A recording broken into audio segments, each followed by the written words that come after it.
对方提出了耶诞老人的时候，我有一个有趣的回忆，就是我以前很早以前主持过早晨的广播节目，然后那个时候本来是主持早上大概7点钟，爸爸妈妈正在载着小朋友去上课的路上，所以那时候我就一直警告我自己说，我看到一个消息，正在调查英国有多少小朋友相信世界上有圣诞老人，有多少人不相信。我觉得这个消息不能够在小朋友在车上的时候讲，因为他们一旦听到了，就会问他们的爸爸妈妈说：“世界上没有圣诞老人吗？那怎么办？”那我不想要给爸爸妈妈添这个困扰，所以我就等到8点钟，我觉得孩子们已经进学校去了，然后我才开始大大方方的讨论说：“哎，这边有个调查，调查世界上到底有没有圣诞老人，你相不相信啊？”结果我一讲完呢，哇，立刻电话都打进电台来，一大堆爸爸妈妈打进来说：“你要死啊！我小孩还在车上，我们今天迟到了，你都跟他讲这个事情，他们现在哭呢，说世界上没有圣诞老人怎么办？”我当时就觉得很内疚，就是哎呀，拆穿这个事情是给爸爸妈妈添烦恼。所以，江汉，我们怎么长大的？我们就是从知道世界上没有圣诞老人那一刹那长大的。所以你们那边在讲说，我们心中要保持那个小孩子，就是我们一直怀抱着这个纯真的幻想。可是我们这一方比较在乎的是，我们要告诉大家，你要长大，够坚强，够成熟，你才能够对付这个世界上充满了各种的无奈，其中包括没有圣诞老人这件事情。我们虽然心中遗憾，可是我们会做很多别的可爱的事情，去做圣诞老人表现出来的效果，来温暖别人的心啊。所以这个是我方的态度。然后第二个事情呢是刚刚罗淼起来讲到了说，我们创造了法律是为了要帮助我们判断正义在哪里。打过官司的人都知道，法律的过程旷日费时。我父亲是律师啊，我父亲过世的时候，他的档案柜里面还留了数百份的档案。他过世前，我问他，我说：“爸爸，你档案柜里面还有好多案子都没有解决。”他说：“对。”他说：“儿子，你知道我为什么是一个好律师吗？”我说：“为什么？”他说：“我打不过的时候，我就拖到对方死为止。法律的旷日费时可以到几十年都没有办法解决，你就在等那一个证据，那个证据就不出来。等你出来了，那个法官又换人了，他又从头再做一遍功课。我们知道正义很难追求到，所以我们要很小心的去追求它。超级英雄爽在哪里？他不需要求证。日本的漫画《死亡笔记本》有一个少年捡到了一本笔记本，他看谁不顺眼，他把谁的名字写上去，那家伙当场心脏病发就死掉。他爽歪了，因为他不需要上法院，他不需要找证据。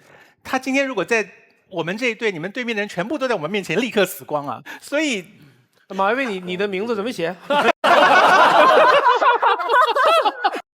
他就是一个欲为善事，成为恶人的典型，因为他的力量无法制裁，而他不需要经过任何过程的求证。我们经过知道世上没有圣诞老人的考验之后，我们知道世上充满了无奈，我们知道正义很难非黑即白，常常处于灰色的地带。所以，死亡笔记本这种执行正义的方法是不被接受的，因为他只顾他一个人的观感，他不管那个人到底有没有足够的证据判死刑，他就要他死。马薇薇刚才讲了一段话，让我感慨很深啊。他说，人在4个脚在地上爬的时候，第一个站起来直立的那个人是当时的超级英雄。然后马薇薇讲了一个很妙的话，他说：“人不就是在不断的追求突破跟进步吗？”然后薇薇，你知道我们人不断的追求突破跟进步，我们现在走到什么境界了吗？所有其他的动物做了几十万年的动物，几百万年的动物，他们都安分守己。蟑螂没有站起来，没有变大10倍；乌龟没有用电，乌龟没有钻木取火，就是他们就是那样子的过了。我们人类不断的追求进步是我们的宿命，我没有办法回答这是对还是错，它并没有导致我们变幸福。这是我们奇妙的宿命，我很感谢这么精彩的生命。可是你说这是对的吗？就是我们终于走到了要把地球毁掉的这一步，核电厂已经到了我们控制不了的状况的时候，我觉得是我们要谦虚一点的，扪心自问，我们是不是在做一个挽回不了的事情啊？你讲的超级英雄，我们很喜欢那个进步的感觉，可是我们似乎会倾向失控。如果没有挽回的话，那我宁愿我们不要那么快的走向那个失控，这是我方的立场。第一，绝不意气用事；第二，绝不漏判一件坏事；第三，绝对裁判的公正漂亮。我们就是传说当中的马脚。我看有必要这样吗？把掌声攒一攒，让我们有请本期男神阮经天。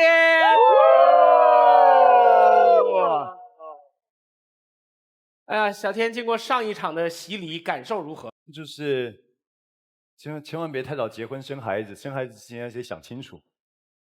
为什么会有这么深刻的体会？是谁怀孕了？没，两场中间接到了一个短信，对，只有2个字，你的。你下次再问谁的，别人就是你猜。看一看本期题目。当黑暗笼罩世界，危机降临人间，他们身披金甲圣衣，脚踏七色云彩，在万众瞩目中拯救世界和美女。他们就是超级英雄。他可以从天而降救人危难，他可以威慑坏蛋从良从善，他可以树立典范，善良的人不孤单。再不济，他还能送我上学接你下班。能力越大，责任越大。超级英雄用常人达不到的力量化身成正义的本身，他们成为标杆，成为希望，更成为底线。可是，当人们把超级英雄奉为正义偶像，他们心中的正义是否真的能代表全人类？一不小心，他们还会凌驾于法律之上，让司法公正成为妄言。而把全社会对光明的希望寄托于几个人，不只是偷懒，简直是危险。哪怕他们不为坏人所用，以暴制暴，是否真能让世界变得更好？即使在我们的幻想世界中，超级英雄也永远充满争议。所以，你觉得这个世界上到底需不需要超级英雄呢？为什么我们这一组阳刚味这么重？执中、徐航、好高平，罕见的全直男阵容。其实我很喜欢超级英雄，爱打电动，爱看漫画。他们肯定对超级英雄比我们了解的多。不会啊，宅男直男怎么会在家里看超级英雄？一般是看少女漫画啊。我们进化的比较迟缓，到关键时刻，我们就解扣子，两，非常不上道的招数，是越打越累。还有一个很俗气的说法，我猜他们不会这样讲。每一个人只要努力，都会是超级英雄。如果他们真的这样讲，交给范甜甜。感谢喝了就能愉快聊天的雅哈咖啡。废话就像头皮屑，消灭就用海飞丝和快到让你飞起来的 vivo 手机的大力支持。大家思索一下，带给我们这道题目的是穿衣用有范儿，争取不犯二的时尚购物 APP 有范儿。谢谢有范儿冠名赞助奇葩说，谢谢有范儿。同时感谢国际扛饿大品牌伊利古利多燕麦牛奶，谢谢。世界需不需要超级英雄？小天先说。在我自己觉得，这个世界其实不太需要超级英雄。要讲为什么？留着好啊，你只要把你的态度表明了，我相信现场这些女观众们基本上已经有80%多的人同意你的意见了。好，所以你觉得不太需要是吧？那么正方是需要，反方是不需要。现场观众请忽视阮经天的意见，拿出你的一颗良知。世界需不需要超级英雄？请按键。3、2、1。狭路相逢强者胜。第3赛段共计10场比赛，每场双方各派3名奇葩出战，进行3回合1v1较量。每回合以上一回合截止票数为起始票，胜负由跑票数决定，胜者有奖。整场比赛结束，总跑票数最多的一方获胜，胜方有大奖。败方将有1名奇葩被待定。2场比赛后，2名待定的奇葩中将有1人被观众投票退下，做永远的2排议员。10场比赛中，导师握有1张免死金牌，可以在必要时救回1名队员。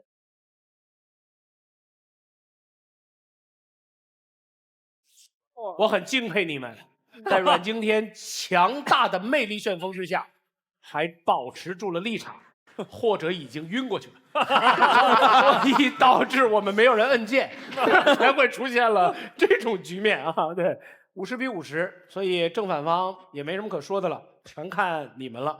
来，这个6个人一起亮牌子，我们看看谁能捉对4唱，好吧？3、2、1，请亮牌。所以黄豪平对严江汉，史航对陈明，黄志忠对马薇薇。好一场血雨腥风，黄豪平是吗？好，您请。作为娱乐圈的一员，我认为娱乐圈完全不需要超级英雄，因为明星不特别了，超级英雄才特别。超级英雄电影马上变成社会写实电影，变成董卿口中一则则的社会民生报道。各位，如果说我开电视7点钟看新闻联播就可以看到这么精彩的动画片的话，我干嘛要看电视看电影？看什么《爸爸去哪儿》？现在是超人救哪儿？超人，今天救哪儿呀？这些观众可能会觉得说，娱乐圈的人是死是活干我什么事啊？我们有东西可以看就好了。各位，有超级英雄对你们来说未必是件好事。首先，超级英雄的诞生必然伴随着超级反派，因为超级英雄一定会有立场，而有立场就会有跟他相对的敌人。我不用讲大，就讲这个地方奇葩说的现场，薇薇姐，多少次1排的人在发言的时候，可能开始啪啪啪掉票的时候，突然2排议员发言时间，你明白吗？他这一句话啪啪啪涨票了，各位，薇薇姐，你拯救了这个大警队，但是对我们来说，你是不折不扣的超级反派薇薇人。那这个时候他就会是我们的反派。正义是由谁来界定的？没有人能够界定。今天如果说我不知道这个超级英雄到底有没有判断力去判断什么是正义，什么是邪恶，我无法预测他的行动，这比他直接做错事还可怕。我们需要的不是一个超级英雄，而是千千万万个我们知道自己的岗位，知道自己的本分，把它做好的平民英雄。平民英雄才是我们所需要的。正方严江汉，哇哦，哎呦，超级英雄来了！超级英雄来了！有超级英雄，一定有超级反派；有医圣，意味着一定有病魔。所以世界不要病魔，因此我们也最好不要医生。这个世界有好人，意味着有坏人。我们不希望有坏人，所以我们干脆连好人不，我们连人都不要。这个逻辑不能成立。漂亮。刚刚我说的可能有点严肃，其实今天的辩题我们可以放轻松一点。世界需不需要超级英雄？我们换个问题哈，世界需不需要圣诞老人？你问问全世界的孩子需不需要？有时候大人会想太多，你让圣诞老人从烟囱进到我家里，万一他看见你妈，见色心起呢？万一他看见我的保险箱动了歹念呢？孩子，这个世界不需要圣诞老人。你要孩子怎么跟你沟通？爸，你到底知不知道圣诞老人是一种怎么样的存在？我们今天谈的圣诞老人也好，超级英雄也好，它不是外在的一种实体。如果我们看现实的话，它是人类内心投射出来的一种图腾，一种符号。这种符号代表的是世界的拯救者，人类的守卫者。这种符号重不重要？很重要。2013年，美国旧金山的市长竟然颁奖给一个5岁的小蝙蝠侠，表扬他对这个城市的功劳。12000个毫无关系的市民前仆后继，跟着警察、银行通力合作，一起见证和帮助这个蝙蝠侠完成任务，解救人质。你知道他们在干什么吗？小孩得了癌症，没错，是血癌。圆他一个内心图腾中的超级英雄梦，这种需求很为难吗？2015年，钢铁侠的男主角带着那个钢铁侠的手臂去见一个7岁的小男孩，他天生没有右手，这是他的义肢，他喜出望外。每个孩子的心里都有一个永恒的超级英雄。我在马来西亚从事新闻工作10年，每一天我和我的同事都让大量的信息在我们的脑海掠过，我们不能让它沉淀在我们心里太久。为什么？跳楼、自杀、死人、地震、海啸、风灾、病毒、债务危机 ，ABCD 数之不尽，我们不能承受，负荷不了。但是，偶尔超级英雄会给我们送来一缕阳光，在全世界不知多少个角落，在你看到的、看不到的新闻有报的、没报的，超级英雄这个我们投射出来的正义、善良的图腾，演化出多少的欢乐和希望，带给我们的孩子还有成人。感谢你，超级英雄。至于需不需要你，我交给他们来决定。谢谢。好棒，好棒，好棒，好棒！那琪琪吗？琪琪，来，等一下，哎，先喝古力多燕麦。我来请问你一下，来，蝙蝠侠到底存不存在？蝙蝠侠是人的心灵图腾这种形式，就是不存在。意思就是说，它是一个心灵图腾为什么不存在？我只是在现实世界中到底有没有太古学派？不，我们现在是讲现实世界，你不要跟我讲儒家思想。我告诉你的是如果现在有蝙蝠侠，你现在叫他过来，动手算了。各位，反正也是一块说，谁也听不见谁。就是因为世界上没有蝙蝠侠，我们可以把蝙蝠侠想得很完美，他才会成为你的心灵图腾，他才会激励小朋友。如果今天真的有蝙蝠侠的话，我们关心的很有可能是蝙蝠侠在出任务的过程当中毁坏了几栋建筑物，砸坏了几台车，它会造成一些危害，这是不可否认的。你也可以说这些危害是正常的，但是这些事情是平常英雄就做得到。消防局的人出动的时候，他也会造成危害啊。那为什么？其实我们完全叫消防局就可以啦。对啊，我们为什么要到所以你的后面的例子就反你前面的例子了。不是，我的意思是说，我们不需要超级英雄，我们要的是英雄。我觉得还是只需要英雄就好。抱一下，抱一下，来，抱一下。永远是太昂贵的誓言。谢谢。我觉得你们两位各自把对方都在往一条很狭窄的空间里面带，结果俩人都挤在一块儿。好，行，谢谢啊。来，我们听听看看观众最后支持谁，正方获得票，岩浆汉获胜。我不评论了，因为什么也没听见。就是对，反正有2个人在说话。来，双方2辩，史航老师。就是这2天我在节目组啊去试服装的时候，本来那服装老师都很热情的围绕着我。当我换完衣服出来，忽然发现所有的服装老师都往那边去了。我一看，思达来了，思达在试衣服，所有的人都围着那边，因为他穿什么都好看。他这样的一个存在，我很不识趣，我就凑过去问老师：“哎，我刚才这身可以吗？”老师说：“啊，不错，好，非常好，就这样，好，再见。”我开始明白什么叫巨星的风采，也知道我之前之所以被人注意，只是因为思达没有来。我由此又想到我们看到很多的超级英雄的电影，一开始我会关心一个医生、一个消防员、一个警察在最后的支撑和努力，他是我们的救星，他帮一个大楼的人在找生路。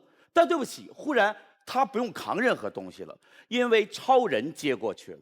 所有的被救的人觉得好啊，这才是命中注定的大结局呀！之前好像有谁也在这忙了一会儿，不记得。我就觉得这有点不公平。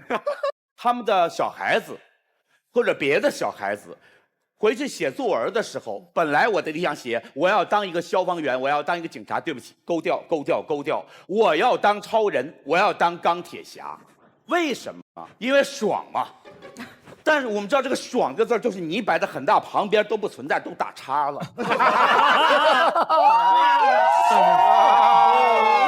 所以没有拘束的英雄当然是小朋友想要的，小朋友期待圣诞老人我们能理解，但他要当超级英雄，我很担心他是朝哪个方面的向往。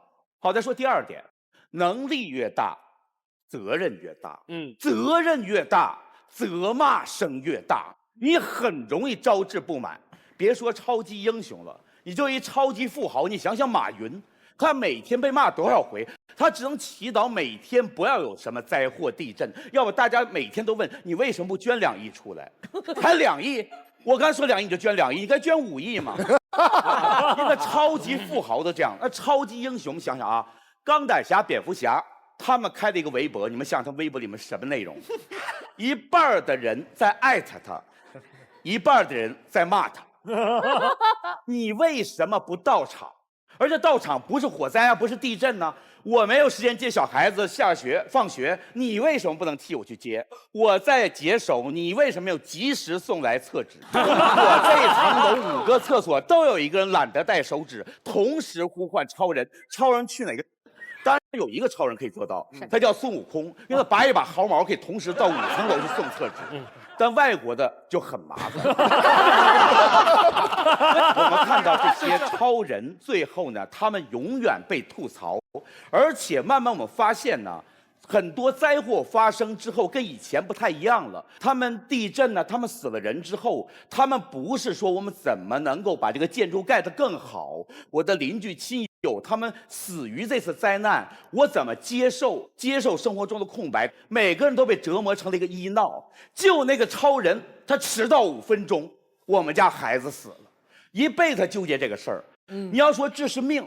任何一个民族都有自己的祖传的哲学来安抚他子孙的心灵，但现在一切作废，一切哲学、一切宗教都作废了。所以这样让我看到一个什么样的状态呢？就是超人呐，他可能会死，他不是被超级反派打死的，他是累死的。于是超人有了自己的一个墓碑，墓碑上刻着一行字说，这里埋葬着一个我们永远无法原谅的人，他度过的是玩忽职守的一生。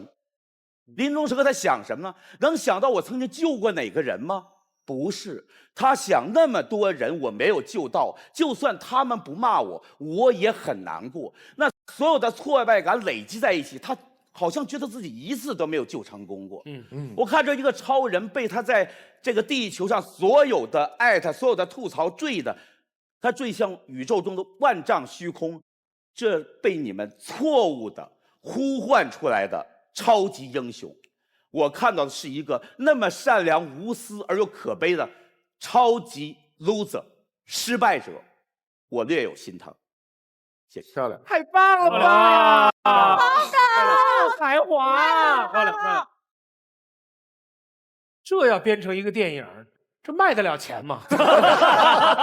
其实威尔史密斯演过对这么一个颓废的Hancock，所以其实后来超级英雄系列的电影开始揭露超级英雄内心的黑暗面的时候，大家都在拍这个部分。这个后话等一下再聊好了，不好意思啊。没看那个人去了万丈虚空，你在宇宙中心把他呼唤回来。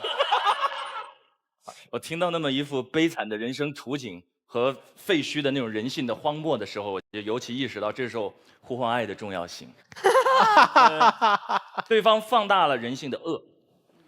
史航老师一上来只说了2件事，第一件事就是超级英雄会让我们忘掉平凡人，第二件事情是如果真有一个，他的人生会很惨，因为他一生都在无数的人骂他，没有人就念着他的好吗？爱去哪里了？为什么我们只听到了恨意？因为你没有。最后超人都累死了，还没有证明我们有多需要他吗？你刚才在说超人让我们忘掉了平凡人，谁错了？是超人错了，还是那些忘掉了平凡人的我们错了？刚才史航老师举了一个斯达的例子，我觉得特别好。他说一进去，大家都被斯达吸引过去了，忘掉了史航老师。我错在那些，我错了吗？你没错，你没错，你没错，斯达老师也那怎么了？没错，站在我们这边。斯达也没错，史航老师也没错，是那些忘掉史航老师的人错了，他们忘了才华也是一种美。他们黄浩平一上来说，我们每个人做好本职工作100%吗？所有的法律和制度都建构在曾经，起效在今天和以后，谁也无法预知未来。制度和法规经常容易让我们记得自己在一艘船上，而忘了我们在一条河上。其实真的是这样，因为世界在流动的。我们特别容易忘记自己是在一条河上面，我们特别容易记得自己是在一条船上面。我举个特别简单的例子，对方刚才有说了那么多的例子，然后老是问我们超级英雄在真实生活中有没有存在。我们真实的生活当中有他们的原型的。在2008年的汶川5月12号发生了大地震，丧生失踪的人数是接近30万，30万。你有考虑过30万人的灾难吗？那有没有类似于超级英雄的存在呢？有，就在一天之后，5月13号，中国有一支伞兵部队，他们平时练习跳伞是几百米的高空跳伞，那一次是5000米，风非常大，地面没有导航人员，没有牵引人员，没有平面，他们从来没有在5000米的这样急流的山间跳过伞，15个人就跳下去了。那一瞬间，他们落地的那一瞬间，你考虑过底下灾民的感受吗？就是当这些人出现的那一瞬间，他能够唤起我们每一个平凡人自身的力量。那些绝望的时刻，那些你在所有的房屋废墟的倒塌，没有人指引的时刻，你只要看到那一抹橄榄绿，你只要看到那身军装，你突然一下就能站起来了。这是罗淼亲身讲的一个非常真实的例子。当时他的家乡那个县城坍塌的时候，所有人都要往外走，但是走了1天多，真的就已经累趴下了，走不动了。明知道还有余震，留下来非常危险，但真的就累了。然后就看到前方的解放军战士过来了，没有接触，还隔了几百米，一看到军人，啪站起来了。然后军人说往这边走，都不用牵，不用拉，不用背，不用扛。当你看到解放军部队那一瞬间，你就觉得往那个方向，我们没有被抛弃，我们没有被遗忘，有的人还记得我们，他们来了。即使正常的一个伞兵都不会在那个时候跳下来，但他们跳了。所以你要问我真实世界上有没有超级英雄，有很多类似的人的。地震、恐怖分子、人质劫持，这些每一个在生死危急关头的时候，有没有那些人他能力高于平常人？比如说各个军队的特警、特种兵、特种部队，他们不就是一个军队，相当于类似于超级英雄那样的存在吗？每一个兵人不断的练习自己向那个方向去，那意味着一份荣耀和承担，有错吗？世界需不需要他们？需要啊！超级英雄就是我们真实生活中他们能力的更强化，他们变得更厉害，他们可以上天入地无所不能，他们穿着钢铁战甲，我们有什么理由跟他们说一声不需要呢？如果今天没有任何人能保证未来的每一分每一秒都是可控的，那么我们对这样的一类人说一声我们需要你，而且很真诚的说一声谢谢，有那么难吗？谢谢大家。好，特好，厉害，好，那天我忘了给你介绍了，我们常说陈明是站在世界中心呼唤爱，后来我们发现他不是呼唤爱，他就是爱他老人家本身。很单纯的爱，很单纯。琪琪，陈明老师是个什么样的一个逻辑呢？英雄是我可以成为的人，我恐高，但我可以练习去做伞兵。但超级英雄，我爸不是超人爸，我妈不是超人妈，我没法成为超人。成为超级英雄是往上走1公里或2公里，我做不到。超人难度比较大，但是钢铁侠其实是可以做到的。哎，好，我们刚才看到的那个机器人战甲，如果我们穿到身上，钢铁侠是科技来帮助我们的改变，还有蝙蝠侠，蝙蝠侠这样都是肉体凡胎，他都是普通人，但他有一个正义的信念，而且他在任何情况下都不绝望。我不觉得他是我们孩子们用毕生都接触不到的那个虚空上的幻象。好，我现在要说更重要一个问题。超级英雄给我的理解，它是比较万能。比如说，我现在把我的亲人送到医院去，交给一个医生，他没有治好，我是可以理解。但如果你是个超级，你是神医，你是华佗，你是超星本人，那你怎么可以救不好？就说我有些事实能接受，有些事实不能接受。由于世界上真被你呼唤来了超级英雄，我能接受的事实我不能接受，我变成个暴躁迁怒而不肯接受任何现实的人。我这样的时候，是我把自己毁在一个对别人的错误期待中间。史航老师，我特别不喜欢那种状态，就是把自己所有心态的动成全部归在于外因。如果今天有一个人觉得超人救不了他，就要迁怒超人的话，我们正确的做法应该是跟你说，学会宽容。超人的能力也有边界，而不是说超人你走谁都不要救，因为毕竟还有那些不暴躁的人，他们救完之后如果是感恩呢？如果他们救不完之后知道您能力有限，但我依然致一份敬意呢？什么样的人心呢是容易溃烂？我其实不太认为感恩的心会扩散，我认为攀比、迁怒的心更容易扩散。明白了，所以我们的核心分歧在于人性本善到底是本恶。那么大家记住，爱多一点，终究好一点。谢谢大家。我现在明白为什么呼唤爱很方便，因为爱很万能，却无法真正验证。好，不，爱不是万能。最后一句话，爱只是让你在试错的时候学会感激，而不要学会抱怨。这是超级英雄真正期待的那个结局。哦。我觉得他们俩这个奇袭特别有意思，因为他们其实提到了出发点的问题。对，如果是你会愿意在哪个出发点上？会被爱更多的感动，还是会被可能出现的那些不那么好的情绪更多的影响你啊？就对我自己来讲，我宁愿相信爱。有了爱之后，你比较容易理解一些事情。我会说，这个世界上不需要超级英雄。是因为我认为每个人心里都应该有一个红披风，在需要你的时候，你把你的正义感拿出来；在需要你的时候，你把你良善拿出来。我们需要的是这个世界上的真善美啊！所谓的超级英雄，是人们对美好的一个希望啊！是因为人很脆弱，我们很容易失去，所以珍惜跟拥有才很重要啊！你们记不记得前一阵子有一个新闻，叙利亚发生战乱？整个欧盟其实不太愿意接受那些难民。我不知道你们记不记得看到一个画面，我很震惊，有一个孩子躺在沙滩上，他死了。如果有超级英雄的话，我希望超级英雄可以救他。可是正是因为那个孩子牺牲了他的生命，当他躺在那个沙滩上，借由那个画面传播给全世界的人看到的时候，德国打开了援手，欧盟打开了援手。它让更多人的人受到了帮助。每一个人其实像刚刚讲的一样，做好自己本分的事情。也许是我们不破坏自己的环境，也许我们可以把损失减少，也许不会到30万那么多。也许有些东西我们可以补救。如果我们恣意妄为的去破坏我们自己的环境，恣意妄为去做我们自己想要的事情，到时候有再多的超级英雄来，也救不了我们。欢迎你加入辩论界。来吧，你们都主意都定了吗？我觉得投谁都没有错。3、2、1，反方15票，所以史航老师获胜。哇，第3轮，黄志忠开始。刚才陈明的内容其实证明了一件事：人就能鼓舞人，不需要超级英雄，不怕危险的特警队可以鼓舞人，躺在沙滩上的小男孩也可以鼓舞人。人本来就是会被同样的人所鼓舞的，可是相反的，神仙反而不能鼓舞人。都听过愚公移山的故事，对不对？愚公移山的故事是教育我们的小孩子要有毅力，要面对挑战，要不怕挫折。这个故事很棒，因为愚公可以鼓舞人。可是这个故事的完整版的结尾里，有一段不是很鼓舞人的结果，叫做由于愚公的至诚感动，晚上飞来2个神仙，把山给搬走。这个是反教育，这个不能鼓舞人，因为这恰恰让我们觉得没意思。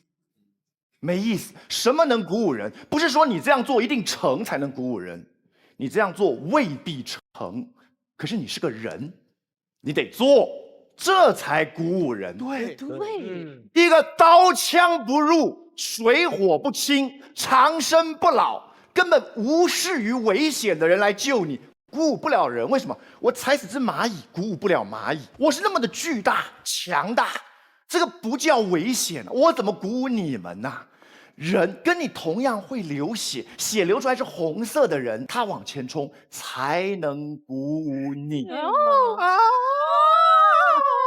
再来，我很喜欢超级英雄，我跟所有的小男生一样，你们应该知道超级英雄是怎么来的。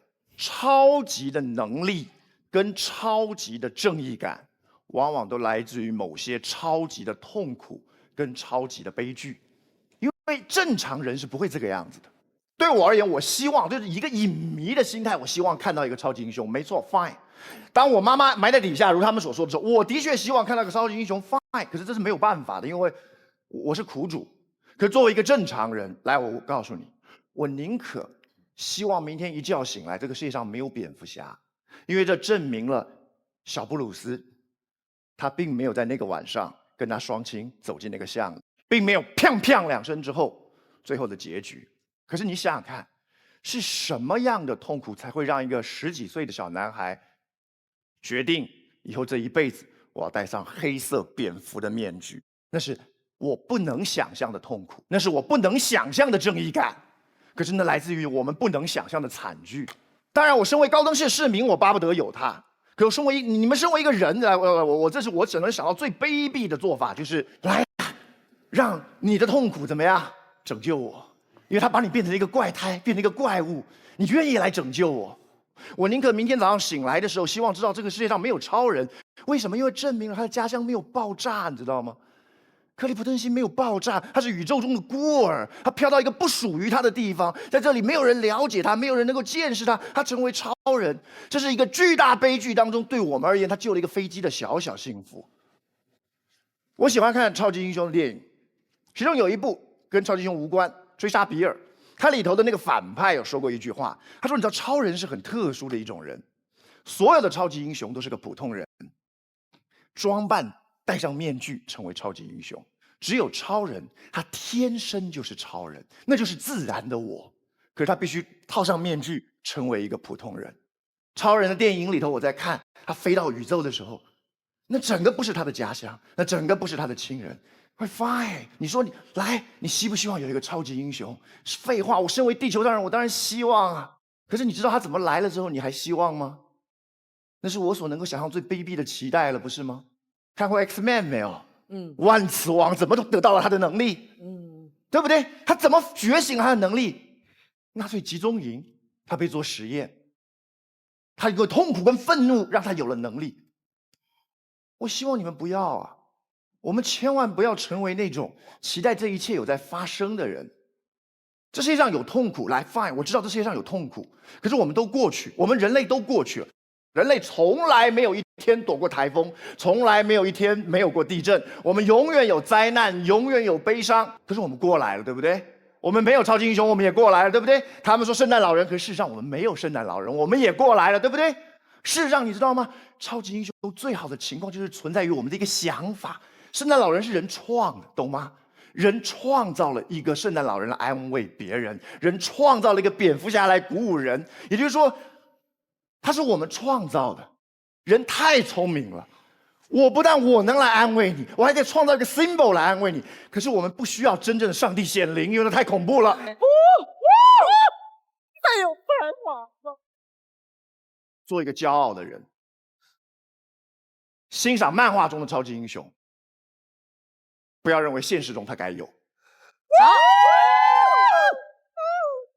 要来了，下一位。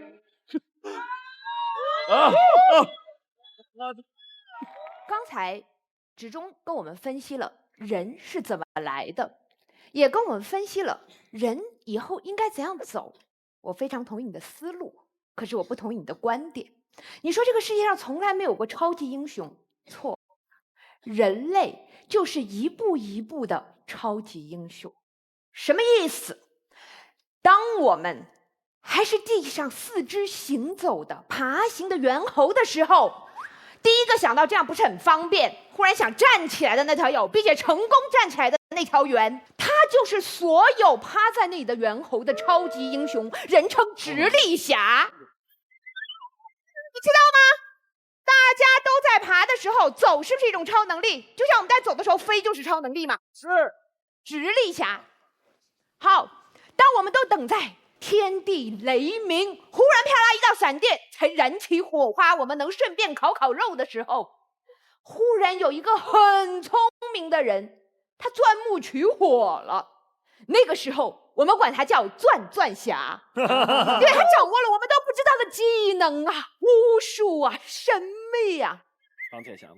当我们还在机械时代的时候，有人说能量居然可以不通过烧火，不通过蒸汽，有核能。哎，我一个公式我算出核能，发明出一种从来没有过的元素，那群科学家可能就叫做核能侠哦。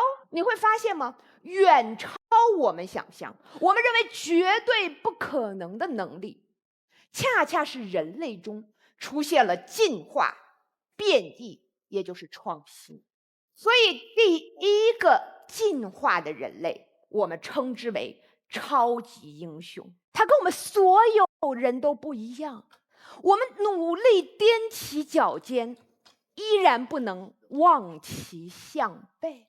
好，这个时候我们来一起思考一个问题，就像对方说的，这个变异了的、进化的、不为我们所制约，甚至不为我们所理解的人类，会不会给我们带来灾难？有可能啊。我说他能力超强，未必讲他品性超强，对不对？他那么牛，说不定对我们社会结构的认知很不认可呢。有这种可能，可是这是人类进化必须要冒的风险，你明白吗？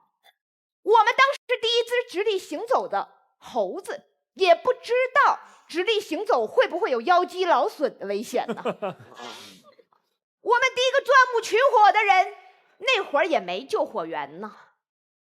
第一个发明核能的人不知道它会造成原子弹呢。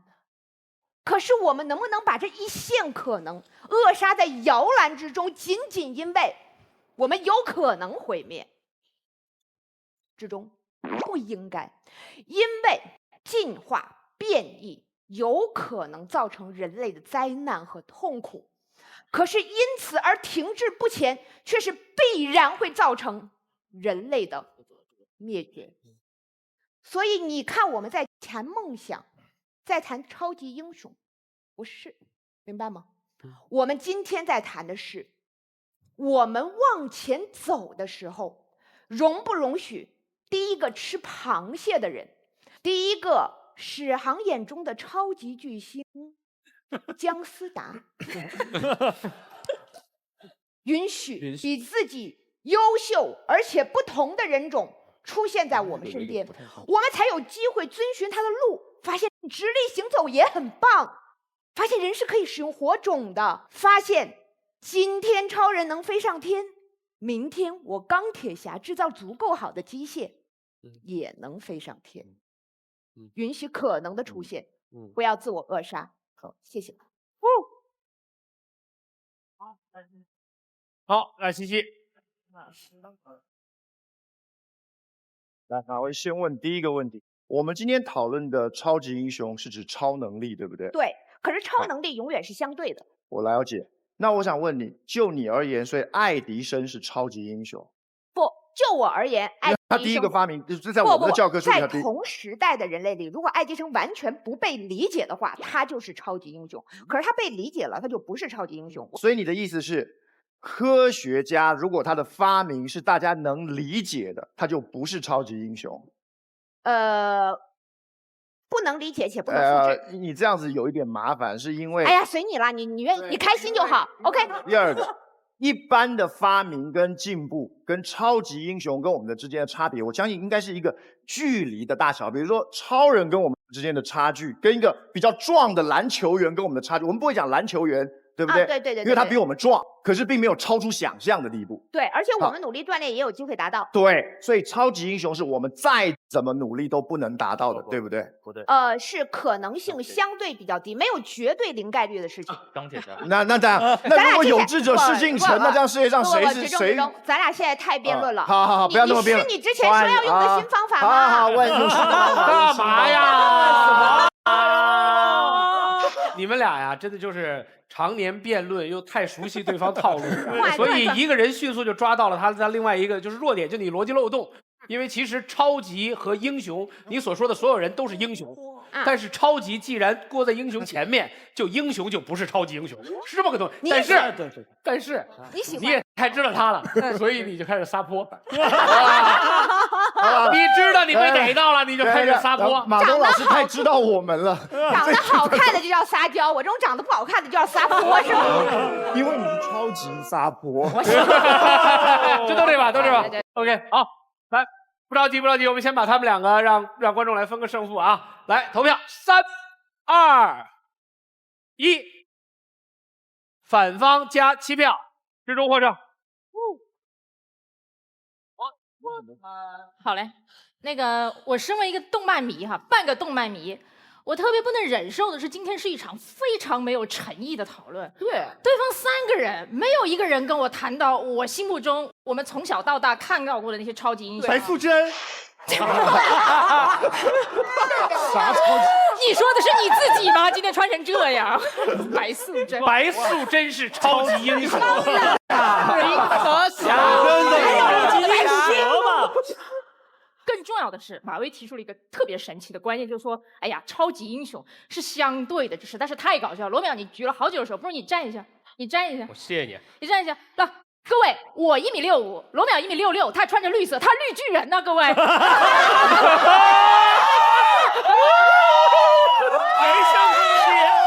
生更迭。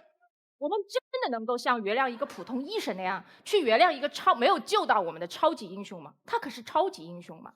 我们之所以会原谅一个人，是因为他们和我们一样，将心比心，我们也会有犯错的时候，我们也总认为自己能力不够。可是如果他成为超级英雄，他有了绝对的力量的时候，我们有什么理由去原谅他？不是说绝对的权利，他一定会成为绝对的恶人，而是绝对的力量会唤醒我们每个人心中不宽容的那一点恶。谢谢。罗淼，那个绿巨人，你要不要来一下？我要说两句。谢谢有生以来第一次收到这样的夸奖，特别的重大。但是作为一个之前陈明讲过地震中的当事人，我想从受害人的角度讲一下那种神兵天降给人的感觉。我也是间接了解到的。刚开始我接到我爸爸妈妈电话的时候，他们说我们还好，只是我们现在没有水，没有粮食。后2天接电话变了，他告诉我们说很多车救援物资都从我们这里开过。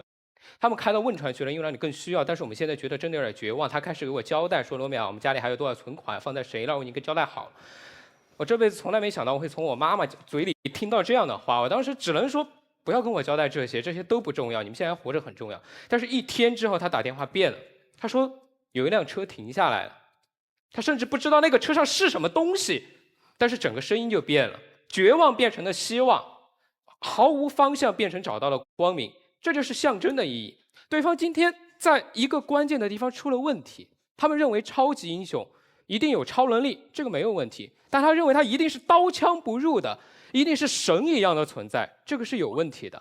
就像你们自己想的蝙蝠侠这样的存在，他最终成为超级英雄的，并不是因为他的刀枪不入，并不是因为他的无所不能，只有2点作为个人而以超级英雄的符号被流传了下来，就是他坚定的信念和不屈的意志。我们追求有这样一个人，或者有这样一群人，他能够代表着在任何重压之下都会不屈的意志，他就会成为超级英雄。那是我们每个平凡人能不能做到这一点？实话说，做不到的。每个人都有极限，总有被压垮的一天。那我们就需要一种不能够被压垮的意志，来向我们告诉，再绝望的时候也有希望在，再大的地震也有走过去的那一天。我实话告诉职中学长，如果当时没有那几个神兵天降的解放军，没有翻山越岭过来的人，可能今天我们过不了那场地震。很快在混乱中就会滋生出邪恶，没有人来告诉你正义的方向在哪。整个人类历史就是一个我们在不断的创造着超级英雄的过程。超级英雄在符号的方面代表了什么呢？对方说了，绝对的力量和绝对的正义。那么什么是绝对的力量呢？我们知道一个人的力量不够大，我们建立了国家，建立了军队，建立了像欧阳超那样参与了警察部队，他们代表了绝对的力量。我们知道一个人总会犯错，今天可能他有理，今天可能我有理，但什么是正义呢？我们制定了共同遵守的法律来成为我们的正义。这就是我们今天在不断的创造着超级英雄的过程。正义和法律会有缺陷，就如超级英雄自己会有缺陷一样。在漫画里面，超级英雄的不断进步，就是我们社会的进步。总有一天，这样的超级英雄会降临，我们也一定会需要这样的超级英雄。谢谢大家。来，我们从康永哥开始，然后小松，然后最后康永哥结辩，好吗？对方提出了耶诞老人的时候，我有一个有趣的回忆，就是我以前很早以前主持过早晨的广播节目，然后那个时候本来是主持早上大概7点钟，爸爸妈妈正在载着小朋友去上课的路上，所以那时候我就一直警告我自己说，我看到一个消息，正在调查英国有多少小朋友相信世界上有圣诞老人，有多少人不相信。我觉得这个消息不能够在小朋友在车上的时候讲，因为他们一旦听到了，就会问他们的爸爸妈妈说：“世界上没有圣诞老人吗？那怎么办？”那我不想要给爸爸妈妈添这个困扰，所以我就等到8点钟，我觉得孩子们已经进学校去了，然后我才开始大大方方的讨论说：“这边有个调查世界上到底有没有圣诞老人，你相不相信啊？”结果我一讲完呢，哇，立刻电话都打进电台来，一大堆爸爸妈妈打进来说：“你要死啊！我小孩还在车上，我们今天迟到了，你都跟他讲这个事情，他们现在哭呢，说世界上没有圣诞老人怎么办？”我当时就觉得很内疚，就是哎呀，拆穿这个事情是给爸爸妈妈添烦恼。所以，江汉，我们怎么长大的？我们就是从知道世界上没有圣诞老人那一刹那长大的。所以你们那边在讲说，我们心中要保持那个小孩子，就是我们一直怀抱着这个纯真的幻想。可是我们这一方比较在乎的是，我们要告诉大家，你要长大，够坚强，够成熟，你才能够对付这个世界上充满了各种的无奈，其中包括没有圣诞老人这件事情。我们虽然心中遗憾，可是我们会做很多别的可爱的事情，去做圣诞老人表现出来的效果，来温暖别人的心啊。所以这个是我方的态度。然后第二个事情呢是刚刚罗淼起来讲到了说，我们创造了法律是为了要帮助我们判断正义在哪里。打过官司的人都知道，法律的过程旷日费时。我父亲是律师啊，我父亲过世的时候，他的档案柜里面还留了数百份的档案。他过世前，我问他，我说：“爸爸，你档案柜里面还有好多案子都没有解决。”他说：“对。”他说：“儿子，你知道我为什么是一个好律师吗？”我说：“为什么？”他说：“我打不过的时候，我就拖到对方死为止。”法律的旷日费时可以到几十年都没有办法解决，你就在等那一个证据，那个证据就不出来。等你出来了，那个法官又换人了，他又从头再做一遍功课。我们知道正义很难追求到，所以我们要很小心的去追求它。超级英雄爽在哪里？他不需要求证。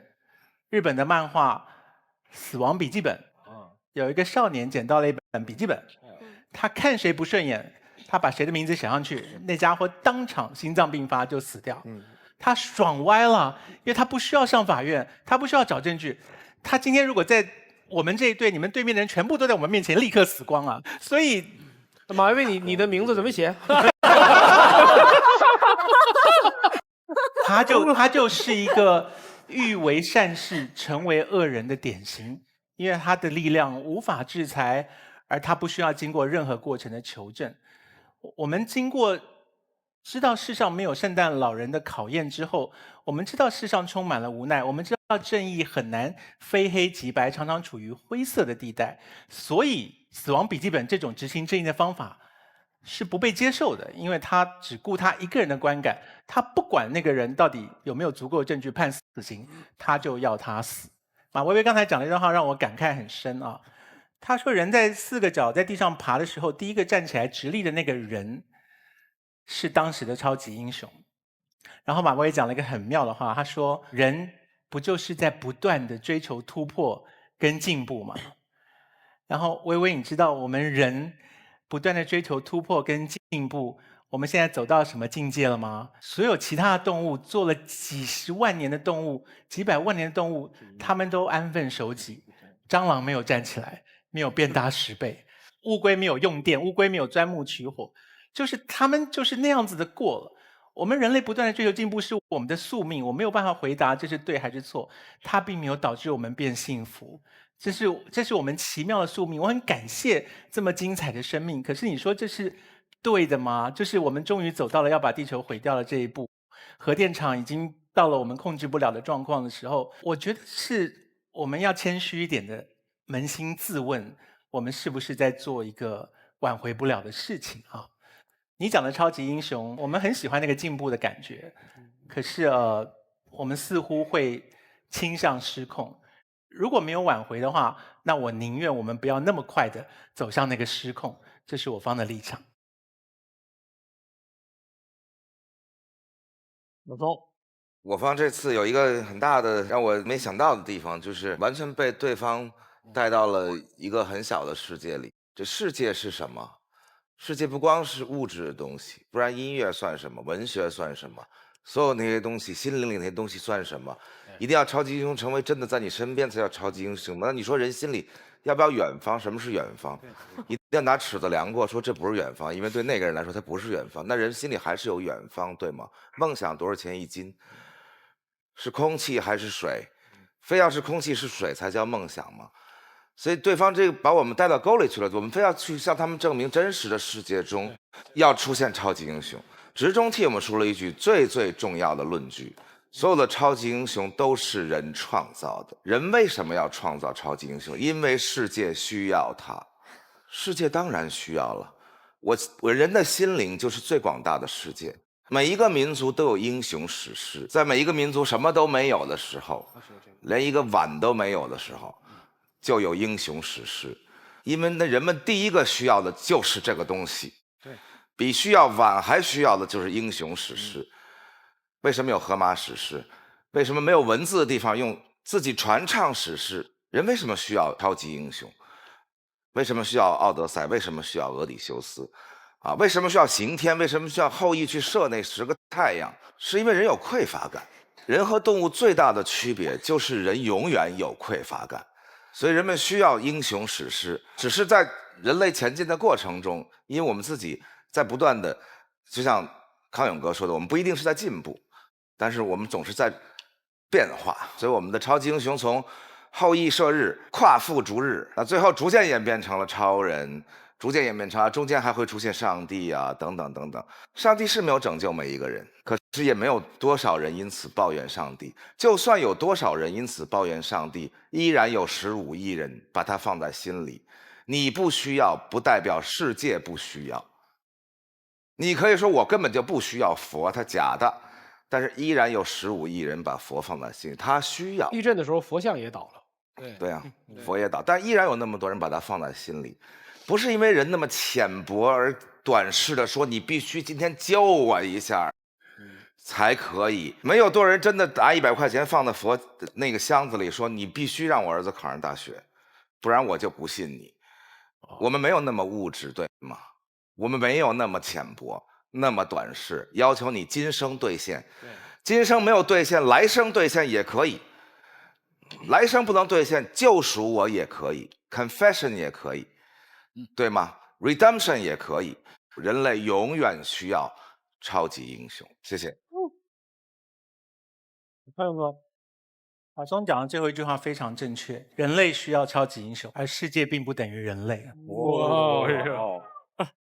我一直很遗憾，我们人类以世界的主角自居。我们这么傲慢的在人类没有出现之前，就认为世界不存在，然后我们认为我们人类毁灭之后，世界也不存在。你太把自己当回事。我最后只回答一句，哪怕人类只是这个世界的选民之一，他也是这世界的一部分。那这个世界永远不能说排除了你人类，剩下的那些动物是世界。是，可是我们人类排除了很多动物了。对。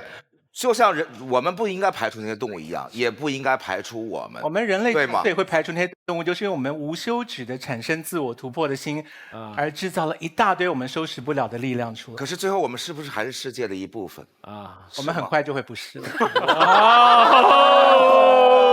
我其实跟黄志忠一样，我超爱超级英雄。我好希望每一次烦恼的时候，都有一个人出来把那些劫持人质的恐怖分子射杀。然后把一个讨厌的国家夷平。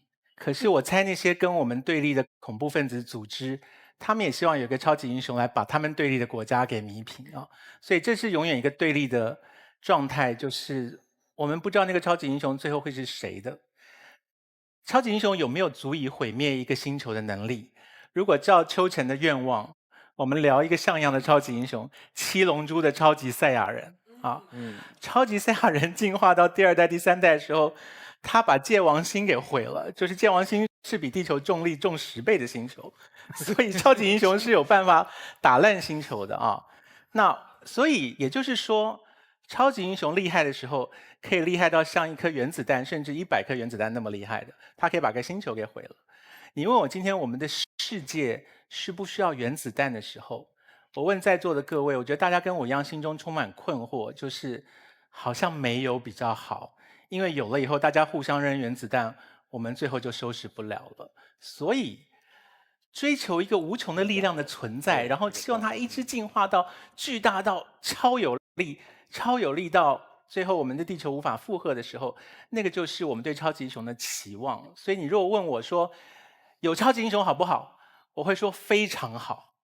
可是你问我说我要不要把世界变成一个需要超级英雄才能够成立的世界，我会说千万不要。如果世界需要超级英雄才成立，我们就完蛋了。好，谢谢。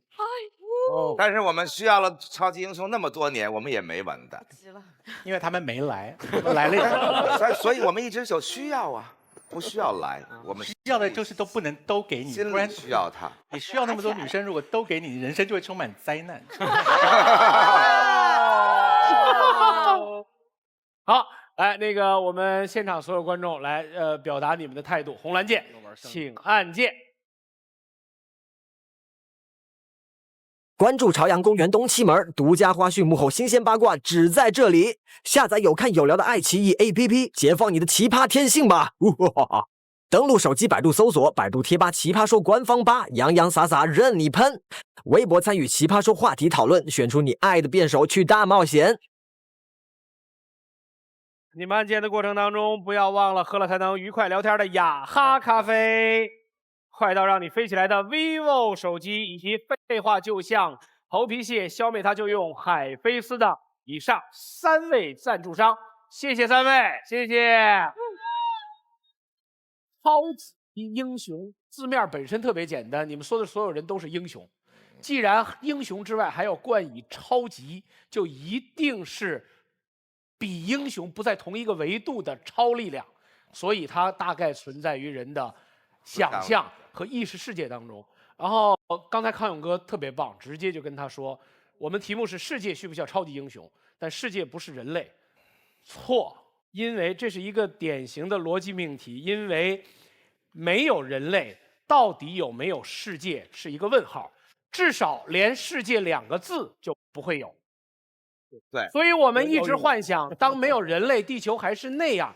不对，因为地球的进化出了人类，所以我们没有办法幻想，如果没有人类，地球会怎么进化？它大约不会进化。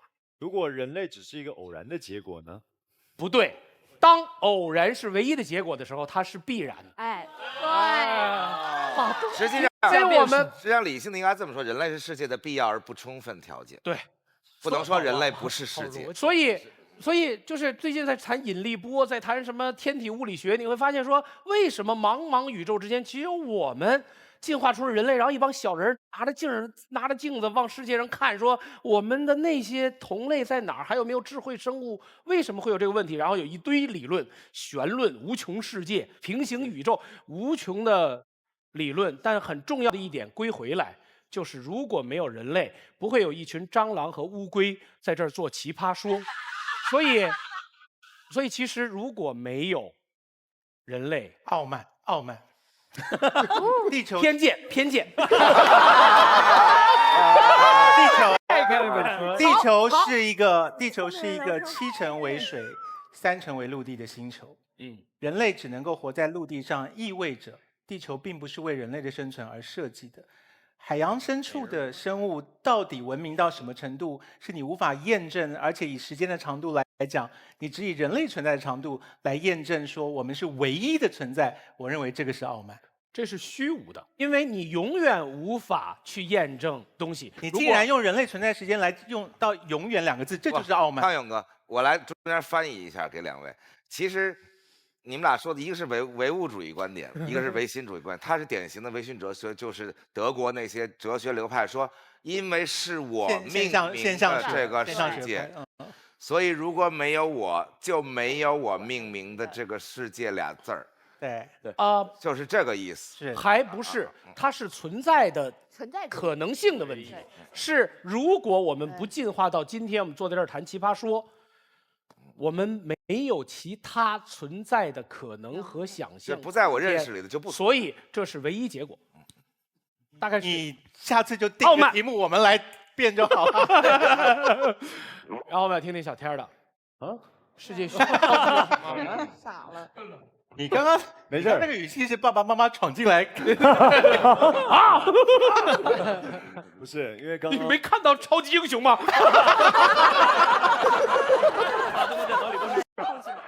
不是，因为刚刚两个老师说完的时候，其实我觉得也就差不多。我也同意每个人心里都应该有一个英雄，我也同意在某一个特定的时候，他都会变成另外一个人的超级英雄。台湾有个导演拍了个片子叫《不能没有你》。他拍那个片子的时候，当时这对父女得到很多帮助。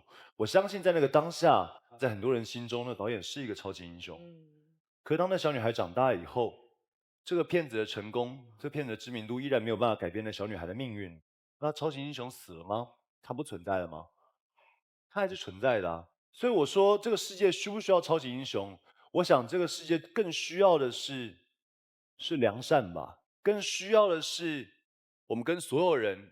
跟所有的动物，跟所有星球的这个生活上的所有生物，大大小小的，一起分享，然后一起共同维护我们一起的家。比起我们去创造一个，去祈祷一个更强大的力量出现，再祈祷另外一个力量出现，彼此制衡，我觉得来的重要的多了。好，比起这个世界来说，其实你的新电影好像更需要一个超级英雄。你电影叫什么来着？那个电影叫《纽约纽约》。再说一遍。纽约纽约。纽约纽约。对。啊，多么美的一个电影的名字！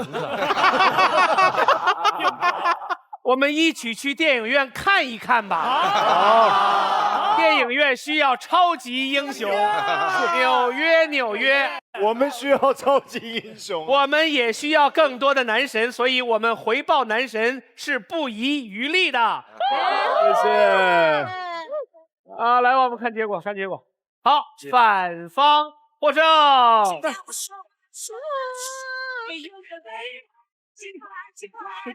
啊，刚才分别获胜的是江汉、植中是植中吧？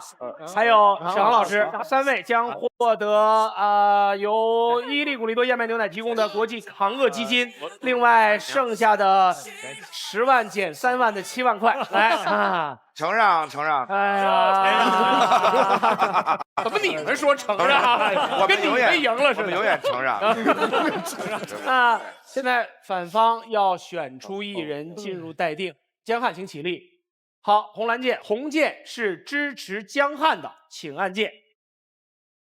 3、2、1，5、6、12，差不多。陈明。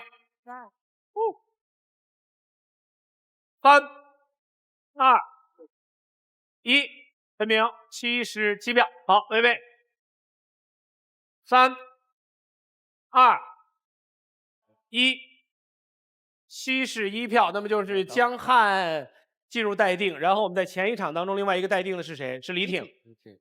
在他们2位当中啊，我只说他们2位当中，我们今天需要把一个人淘汰到后排，并不是离开现场，并不是不能参与发言。所以江汉和李挺，现在你支持谁？请按键。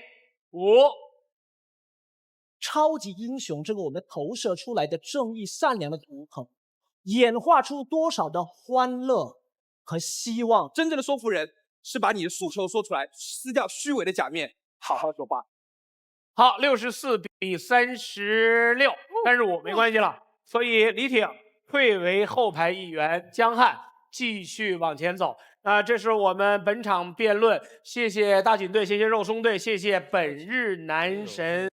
阮经天，谢谢，谢谢阮经天，谢谢穿衣用有范儿，争取不犯二的时尚购物 APP 有范儿冠名赞助奇葩说，谢谢，再见。